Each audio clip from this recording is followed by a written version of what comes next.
We've been hearing a lot about aliens and UFOs these past couple of weeks. Firstly, we were presented the military or government-backed whistleblowers, in inverted commas, they being lawyered up to the hilt and with some clearly very powerful and influential forces behind them. This ex-CIA intelligence officer, David Grush, is being given an unusual amount of MSM coverage. And I've listened to experts on whistleblower cases outline why there is something very fishy about him and his presentation. They point out that it is unusual for a dissenting agent of the CIA to come forward without suffering harsh punishment, for them to have in-house legal representation, and so much media coverage. It's odd. They posit that he and the other recent UFO whistleblowers must have very powerful and wealthy backing indeed, and that in itself is quite odd. Are they backed by the military, the CIA themselves, or some other faction of the US government? Then a few days ago, we had the whole UFO disclosure conference, where we heard from several more ex-military, ex-CIA officers. What they were claiming is that military-industrial complex giants such as Raytheon, Lockheed Martin, and Boeing have top-secret back-engineered anti-gravity craft, which they are currently, and historically, going back up to 80 years ago in fact, using in off-the-books black ops missions. That these missions are often criminal in nature, things like weapons and drug smuggling, human trafficking, etc. That taxpayer funds have been stolen and misappropriated in order to fund their development and production, after which these vehicles are utilized for private profits. So you see how cleverly they have sucked in two of the hardest to fool factions of the truther community, the old guard, dedicated UFO community, and those who subscribe to the principle of following the money. The first lot, with front people like Bob Lazar, have been claiming for decades that crashed, recovered craft not of this earth have been in the possession of the US military since the 1940s, that back engineering projects have been taking place all that time, and Bob and others have been widely dismissed, even ridiculed, and called lying nutjobs. The second lot have likewise long posited that big government, big military, big business are all in bed together, doing what they can to, as Julian Assange once said, take money from the taxpayer and transfer it to private hands. These people have been called tinfoil hat-wearing conspiracy theorists, and likewise ignored, condemned, and called misinformation agents. So these are ultimately two truth-seeking, truth-speaking sections of the wider conspiracy theorist community who are generally quite difficult to trick. The wool won't be pulled over their eyes so easily.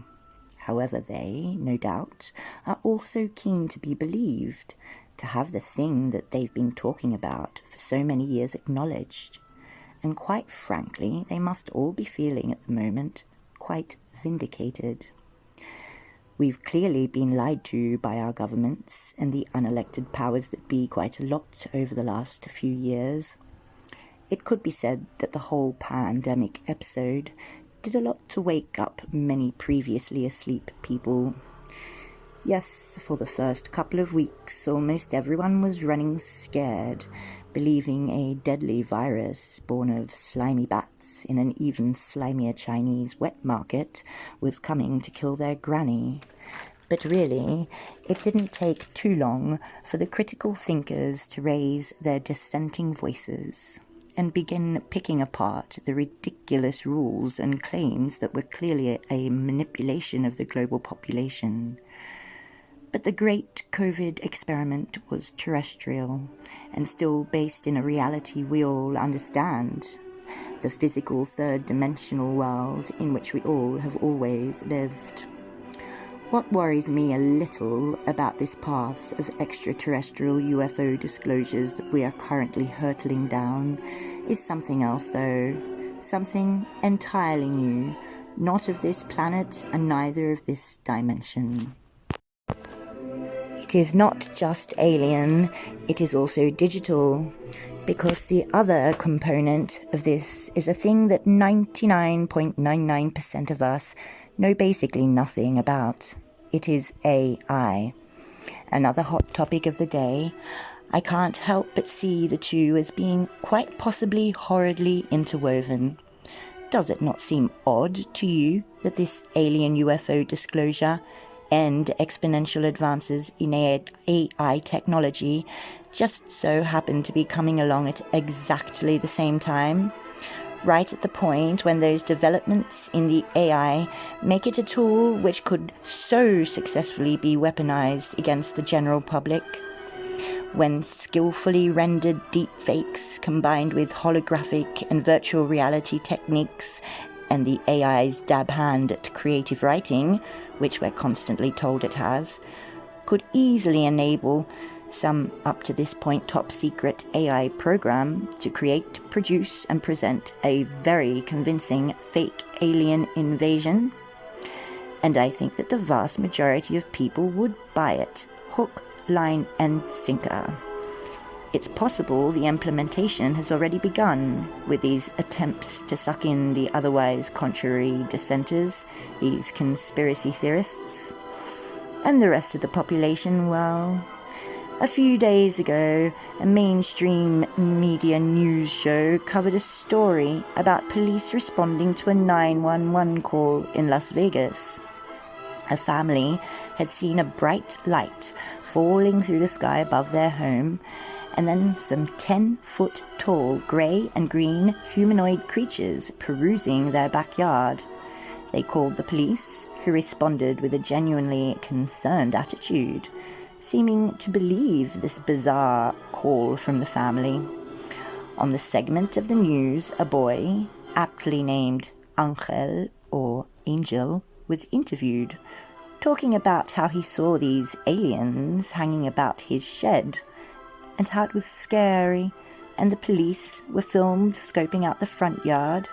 They showed some body cam footage, and then denied us access to footage of the backyard where it all went down for privacy reasons.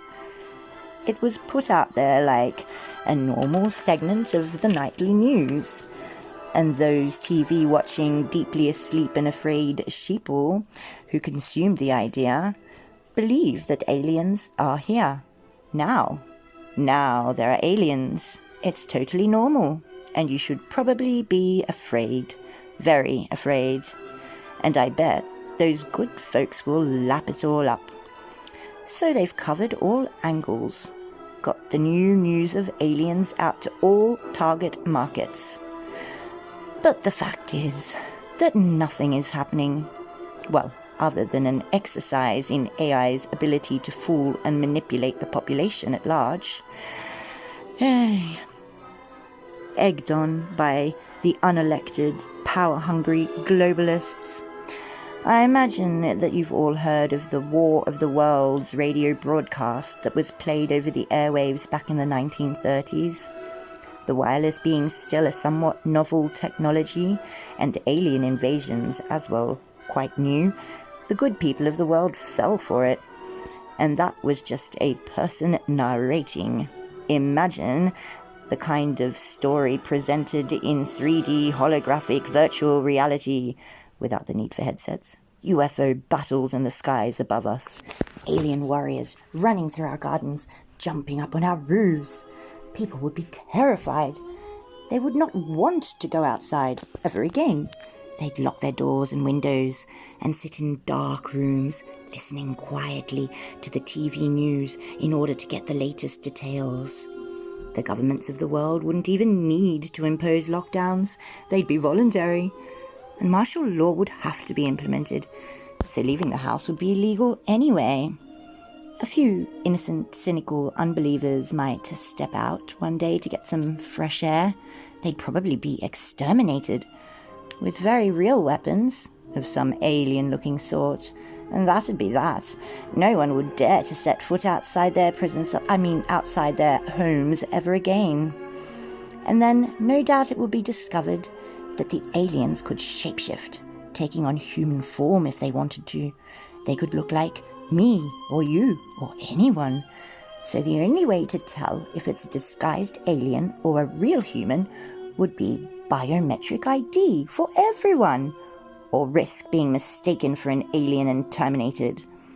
And then there'd be some cases of people who'd forgotten to put their biometric passports, IDs in their pockets at all times. They'd accidentally be exterminated.